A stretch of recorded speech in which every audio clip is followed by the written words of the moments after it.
خاندانی منصوبہ بندی کے بارے میں سنیے۔ 1965 میں سنا کرتے تھے کہ خاندانی منصوبہ بندی پر عمل کرو ورنہ 1970 میں بھوکے مر جاؤ گے۔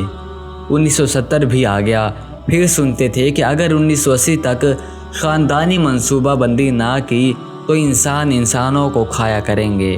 1980 بھی آ گیا، پھر کہا کرتے تھے کہ 1990 تک اگر منصوبہ بندی نہ کی تو پھر لوگ اپنے بچوں کو کاٹ کر کھایا کریں گے۔ 1990 بھی آ گیا۔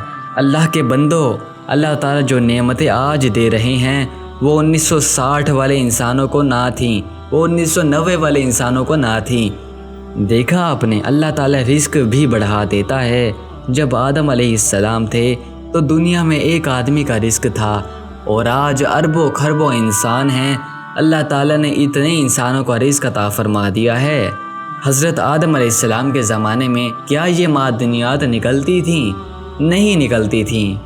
جب انسان تھوڑے تھے، زمین کے خزانے بھی تھوڑے تھے۔ جب پھیل گئے تو اللہ تعالیٰ نے خزانوں کے منہ کھول دیے۔ سبحان اللہ۔